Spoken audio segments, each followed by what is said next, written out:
Dear friends, Happy New Year to everybody. State Bank of India notification 24, ഇപ്പോൾ 25 ആയെങ്കിലും 24 ലാസ്റ്റിൽ വന്നിട്ടുണ്ട്. പ്രൊബേഷൻ ഓഫീസേഴ്സിൻ്റെ ആണ്. എല്ലാവരും എക്സ്പെക്റ്റ് ചെയ്യുന്നൊരു വേക്കൻസി ആയിരുന്നു. അത് കൃത്യമായിട്ട് തന്നെ 24 കംപ്ലീറ്റ് ആവുന്നതിന് മുമ്പ് വന്നിരിക്കുകയാണ്.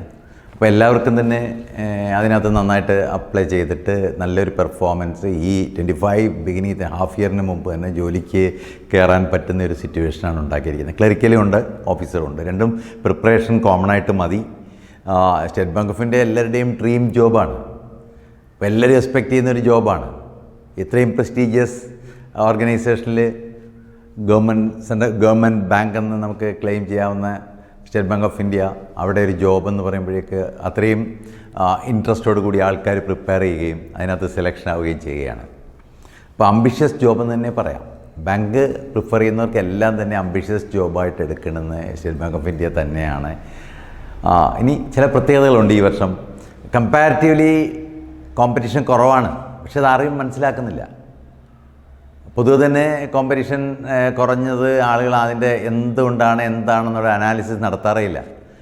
കോമ്പറ്റീഷൻ കുറവെന്ന് പ്രധാന കാരണം എന്ന് പറഞ്ഞാൽ പ്രിപ്പയർ ചെയ്ത് വരുന്നവരുടെ എണ്ണം കുറവാണ്. ഇപ്പോൾ തന്നെ റിക്രൂട്ട്മെൻറ്റ് നോട്ടിഫിക്കേഷൻ വന്നു. ഇനി ഈ സമയം കൊണ്ട് എങ്കിലും മാർച്ച് വരെ സമയമുണ്ട്. 3 മന്ത്സോളം പ്രിലിമിനറിക്ക് കിട്ടും. ഏപ്രിൽ മെയ് ആകുമ്പോഴേക്ക് ഫൈനലിന് പിന്നെ വീണ്ടും സമയം കിട്ടും. മെയ് ജൂൺ ആകുമ്പോഴേക്ക് ഫൈനൽ ഇൻ്റർവ്യൂ ഒക്കെ ആവുകയുള്ളൂ. യഥാർത്ഥത്തിൽ അപ് ടു ജൂൺ വരുന്ന ഒരു പ്രോസസ്സാണ്. ജൂണിൽ തന്നെ നിങ്ങളുടെ പോസ്റ്റിംഗ് ഓർഡറും വരും. പറ്റുമെങ്കിൽ ജൂണിൽ തന്നെ ജോയിൻ ചെയ്യുകയും ചെയ്യാം. അപ്പോൾ ഇതാണൊരു സിസ്റ്റം. അപ്പോൾ വളരെ കൃത്യമായിട്ട് വേറെ ഏത് സെക്ടറിനെക്കാട്ടിൽ ഇത്രയും ഫാസ്റ്റായിട്ട് റിക്രൂട്ട്മെൻറ്റ് റിസൾട്ടിലേക്ക് എത്തിക്കുന്നതും ജോയിനിങ് ഡേറ്റ് വരുന്നതുമായിട്ട് വേറെ ഒന്നും കാണുകയില്ല.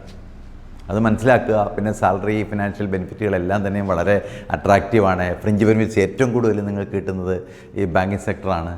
ഇതൊക്കെ മനസ്സിലാക്കിയിട്ട് അത്രയും പ്രസ്റ്റീജിയസ് ജോബ് അക്വയർ ചെയ്യാനുള്ള ഒരു മൂഡ് ഓരോരുത്തർക്കും ഉണ്ടാവണം, ആ ഒരു സ്പിരിറ്റ് ഉണ്ടാവണം. അതാണ് നമ്മൾ ചെയ്യേണ്ടത്. ഇനി പ്രധാനപ്പെട്ട 2 കാര്യങ്ങളാണ് നോട്ട് ചെയ്ത് പറയാനുള്ളത്. അപ്പം അപ്ലൈ ചെയ്യുന്ന ടൈമിന് തന്നെ ചെയ്യണം. അപ്ലൈ നമ്മൾ 16 മുമ്പ്, ജാനുവരി 16 മുമ്പ് ക്ലോസ് ആവും. വിൻഡോ ക്ലോസ് ആവും. അതിന് മുമ്പ് തന്നെ കറക്റ്റായിട്ട് അപ്ലൈ ചെയ്യണം. 750 റുപ്പീസോളം ഫീസാവും. ആ ഫീസ് ഒരു പ്രോബ്ലം അല്ല. സെലക്ഷൻ ആവാൻ അത്ര ഇൻട്രസ്റ്റോട് വർക്ക് ചെയ്യുന്നവർക്ക് 750 ഒന്നുമല്ല. എങ്കിലും അത് ടൈമിന് തന്നെ അപ്ലൈ ചെയ്യണം. അതാണ് ഏറ്റവും പ്രധാനം. പിന്നെ പ്രിലിമിനറി ഉണ്ട്, ഫൈനലും ഉണ്ട്. സാധാരണ പോലെ തന്നെ കുറച്ച് വ്യത്യാസങ്ങൾ ക്വസ്റ്റ്യൻ്റെ നമ്പേഴ്സിൽ കൊടുത്തിട്ടുണ്ട്. അതെല്ലാം നിങ്ങൾക്ക് അഡ്വാൻറ്റേജ് വരത്തക്ക രീതിയിലുള്ളതാണ്. ഏറ്റവും പ്രധാനം പ്രിലിംസ് തന്നെ 40 ക്വസ്റ്റ്യനാണ് ഇംഗ്ലീഷിന് കൊടുത്തിരിക്കുന്നത്. ആ 40 ക്വസ്റ്റ്യൻ ഇംഗ്ലീഷിന് കൊടുക്കുമ്പോൾ സ്വാഭാവികമായിട്ടും മറ്റേതിന് 30 ഉള്ളൂ. അപ്പം 40 ക്വസ്റ്റ്യൻസ് 40 മാർക്സാണ്. അപ്പോൾ ഇംഗ്ലീഷിനൊരു 40 മാർക്സ് വളരെ സേഫായിട്ട് അതിനകത്ത് 20-30 എങ്കിലും വാങ്ങാം. അതാണ് ഒരു പ്രത്യേകത. മറ്റേ രണ്ടും 30 ഉള്ളൂ. നേരത്തെ ആണെങ്കിൽ തിരിച്ചായിരുന്നു. 35-30 എന്നൊരു റേഞ്ചായിരുന്നു ഇംഗ്ലീഷിന്. ഇപ്പോൾ അത് മാറിയിട്ട് ഇംഗ്ലീഷിന് 40 ഉണ്ട്, മറ്റേതിന് 5 വീതം കുറച്ചിട്ട് 30. ഇപ്പോൾ ടോട്ടൽ 100 മാർക്സാണ്, 1 ഹവറാണ്. അത് ആ ഇംഗ്ലീഷിന് സ്കോർ ചെയ്യുന്നതാണ് ഇതിൻ്റെ ഒരു ഷോർട്ട് കട്ടെന്ന് പറയുന്നത്. അപ്പോൾ അറൗണ്ട് ഒരു 60-65% വാങ്ങണം. എക്സാം ടഫാണെങ്കിൽ സ്കോർ കൂടും. നോർമലായിട്ട് പ്രീവിയസ് ഇയറിലെ സ്റ്റാൻഡേർഡ് വെച്ച് നോക്കുമ്പോൾ ഒരു 60-63 റേഞ്ചൊക്കെ വരുമ്പോഴേക്കും നിങ്ങൾ ക്വാളിഫൈ ചെയ്യും. ക്വാളിഫൈ ചെയ്യാൻ മാത്രമേ മാർക്ക് എടുക്കുകയുള്ളൂ. സെക്കൻഡ് വരുമ്പോഴേക്ക് വീണ്ടും ഇംഗ്ലീഷ് നമുക്ക് ഒരു വലിയ അഡ്വാൻറ്റേജായിട്ട് ഇവിടെ നിൽക്കുകയാണ്. ഷോർട്ട് കട്ടിൽ ഇംഗ്ലീഷിനാണ് ഏറ്റവും വലിയ പ്രയോറിറ്റി ഉള്ളത്. അപ്പം ഇംഗ്ലീഷിന് രണ്ടാമത് 40 ക്വസ്റ്റ്യൻസ് ഉണ്ടെങ്കിലും 20 മാർക്സേ ഉള്ളൂ. അതാണ് രണ്ടാമത്തെ ഒരു വലിയ ചേഞ്ച് വന്നിരിക്കുന്നത്. 40 ക്വസ്റ്റ്യൻസിന് 20 മാർക്സേ ഉള്ളൂ. പകരം ഡിസ്ക്രിപ്റ്റീവ് 50 മാർക്കുണ്ട്. ആ 50 മാർക്സ് ഡിസ്ക്രിപ്റ്റീവ് എന്ന് പറയുമ്പോഴേക്ക് അതിൽ നമുക്കൊരു 30 വാങ്ങാം. ഇംഗ്ലീഷിന് 40 ക്വസ്റ്റ്യൻസിന് 20 മാർക്സേ ഉള്ളൂ. അതിനകത്തൊരു 10 എങ്കിലും വാങ്ങാം. അപ്പോൾ ആൾട്ടുഗദർ ഒരു 40 മാർക്സ് എങ്കിലും ഇംഗ്ലീഷിന് വാങ്ങാൻ പറ്റും. കാര്യം ടോട്ടൽ 30 മാർക്സ് 50ൽ ഡിസ്ക്രിപ്റ്റീവിന് വാങ്ങുക, 20 മാർക്സ് ഒബ്ജക്റ്റീവിനകത്ത് 10 മാർക്കെങ്കിലും വാങ്ങുക. അപ്പം മിനിമം ഒരു 40 മാർക്സ് ഉറപ്പായിട്ട് ഇംഗ്ലീഷിന് വാങ്ങാൻ പറ്റും. പിന്നെ ഏറ്റവും വലിയ ഗോൾഡൻ ചാൻസ് എന്താണെന്ന് ചോദിച്ചാൽ നമുക്ക് ലോട്ടറി പോലെയാണ്. 60 മാർക്സിൻ്റെ ജനറൽ അവയർനെസ്സാണ്. 60 മാർക്സ് ജനറൽ അവയർനെസ്. ടൈം ഒരു പ്രോബ്ലം അല്ല. 60 ആ ഒരു സഫീഷ്യൻ്റായിട്ട് ടൈം തരുന്നുണ്ട്. 45 മിനിറ്റ്സോളം തരുന്നുണ്ട്. 45 മിനിറ്റ്സ് കൊണ്ട് വളരെ ഈസി ആയിട്ട് ആ 60 മാർക്സ് സ്കോർ ചെയ്യാൻ പറ്റും. കാൽക്കുലേഷൻസോ വേറൊന്നും വേണ്ട. അത് നമ്മൾ നേരത്തെ പ്രിപ്പയർ ചെയ്ത് ഈ പീരീഡ് കൊണ്ട് കവർ ചെയ്ത് വെക്കുന്ന ഡേറ്റ ആണ്. Up to date 3 to 4 months current അഫേഴ്സേ ഉള്ളൂ. ഈ കറണ്ട് അഫേഴ്സ് നമ്മൾ പ്രോപ്പറായിട്ട് സിസ്റ്റമാറ്റിക്കായിട്ട് കവർ ചെയ്യുന്നവർക്ക് ഒരു ബുദ്ധിമുട്ടില്ല. അതാർക്കും കഴിയാറില്ല.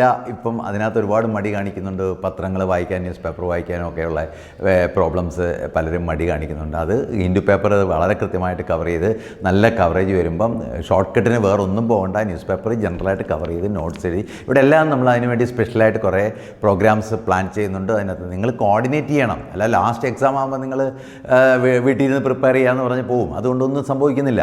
ഇപ്പോൾ റിയൽ റിസൾട്ട് മേക്കേഴ്സ് എന്ന് പറഞ്ഞാൽ ഇവിടെ തന്നെ കംപ്ലീറ്റ് ക്ലാസ് അറ്റൻഡ് ചെയ്ത് ടെസ്റ്റ് പേപ്പറെല്ലാം പീരിയോഡിക്കലായിട്ട് അറ്റൻഡ് ചെയ്ത് സ്കോർ ചെയ്ത് പോകുന്നവർക്ക് യാതൊരു ബുദ്ധിമുട്ടുമില്ല. അപ്പം 60 മാർക്കിൽ ഒരു 40 എങ്കിലും നമുക്ക് ഡിസ്ക്രിപ്റ്റീവിന് വാങ്ങാൻ പറ്റും. ജനറൽ അവയർനെസ്സിന് വാങ്ങാൻ പറ്റും. ഇപ്പം നേരത്തെ ഒരു 40, ഇപ്പോഴത്തെ 40 ആകുമ്പോൾ 80ലേക്ക് മാറുക. വലിയൊരു സ്കോർ ജമ്പാണ്. അപ്പോൾ ഈ ഇംഗ്ലീഷും ജനറൽ അവയർനെസ്സും ആണ് ഷോർട്ട് കട്ട്. അത് 70-80 മാർക്ക് അതിൽ നിന്ന് ഈസി ആയിട്ട് വാങ്ങാം. പിന്നീട് 2 ടോപ്പിക് എന്ന് പറയുന്നത് ക്വാണ്ടിറ്റേറ്റീവ് ആപ്റ്റിറ്റ്യൂഡ് അല്ലെങ്കിൽ ഡേറ്റ ഇൻ്റർപ്രിട്ടേഷൻ. പിന്നീട് അതിന് 2 മാർക്കാണ്. അത് 30 ക്വസ്റ്റ്യൻ ഉള്ളെങ്കിൽ 2 മാർക്കാണ്. 60 മാർക്ക് കിട്ടും. ഒരു ക്വസ്റ്റ്യൻ 2 മാർക്ക്. അതൊരു 10 എണ്ണം ചെയ്താൽ തന്നെ എത്രയാവും? അപ്പോൾ 5 എണ്ണം ചെയ്താൽ എത്രയാവും? 10 മാർക്ക് കിട്ടും. കട്ട് ഓഫൊക്കെ വളരെ കുറവാണ്. അപ്പോൾ നമ്മളൊരു 10 മാർക്ക് വീതം ടെസ്റ്റ് ഓഫ് റീസണിങ്ങിനും ക്വാണ്ടിറ്റേറ്റീവിനും വാങ്ങിച്ചാൽ പോലും 10 ആകുമ്പോൾ 20, അങ്ങനെയാകുമ്പോൾ 100ലേക്ക് പോകും.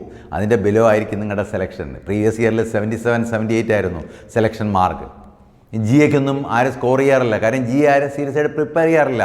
പക്ഷേ നമ്മൾ ആ സ്ട്രാറ്റജി എടുത്തിട്ട് GAയും ഇംഗ്ലീഷും കോൺസെൻട്രേറ്റ് ചെയ്യാൻ ഇന്ന് തൊട്ട് തുടങ്ങുക. അതിനകത്ത് മാക്സിമം ഒന്നും ചോർത്താതെ, ഒന്നും ചോർന്നു പോകാതെ ആ പെർഫെക്ഷന് വേണ്ടി നമ്മൾ വർക്ക് ചെയ്യുക. അതായിരിക്കണം നമ്മുടെ ടാർഗറ്റ്. പിന്നെ മിനിമം ഗ്യാരണ്ടി എന്ന് പറഞ്ഞാൽ മാത്സും റീസണിങ്ങും 5 ക്വസ്റ്റ്യൻ വീതം ചെയ്താൽ പോലും മാത്സിന് 2 മാർക്കുണ്ട്. റീസണിങ്ങിന് ഒരു 7-8 മാർക്ക് ക്വസ്റ്റ്യൻ ചെയ്താലേ 10 മാർക്ക് കിട്ടും. 1.5 മാർക്കാണ്, 1.5 മാർക്സാണ് ഒരു ക്വസ്റ്റ്യൻ. മാത്സിന് 2 മാർക്കാണ്. ടോട്ടൽ 30 ക്വസ്റ്റ്യൻസ് ഉള്ളെങ്കിൽ 2 മാർക്സാണ്. അത് എല്ലാ ദിവസവും നമ്മൾ ഗ്രാഫ് എടുത്ത് ഒരു 20 ക്വസ്റ്റ്യൻസ് 30 ക്വസ്റ്റ്യൻസ് ചെയ്യുക. ഒരു ഇംഗ്ലീഷ് ക്വസ്റ്റ്യൻ ചെയ്യുക. വീക്കിലി 2 or 3 മോഡൽ ടെസ്റ്റ് ചെയ്യുക. ഇത് സിസ്റ്റമാറ്റിക്കായിട്ട് ആ പീരീഡ് വരെ ചെയ്യുമ്പോഴേക്ക് കറക്റ്റ് ആവും. അപ്പോൾ ഇതിന് നമ്മൾ ടാർഗറ്റ് ഇട്ട് തന്നെ നമ്മൾ കംപ്ലീറ്റ് ചെയ്യണം, വാങ്ങണം, നമുക്ക് സക്സീഡ് ചെയ്യണം. ഈ വർഷം എനിക്ക് സ്റ്റേറ്റ് ബാങ്ക് ഓഫ് ഇന്ത്യ കയറണം. ആ ഒരു വാശി നിങ്ങളുടെ ഭാഗത്തുനിന്നുണ്ടാവണം. അതുണ്ടെങ്കിൽ ഇത് എല്ലാത്തിൻ്റെയും അത്യാവശ്യം നിങ്ങൾക്ക് നിങ്ങളുടെ ജോബിൻ്റെ സെർച്ചിൻ്റെ ഒരു അവസാനമാവും.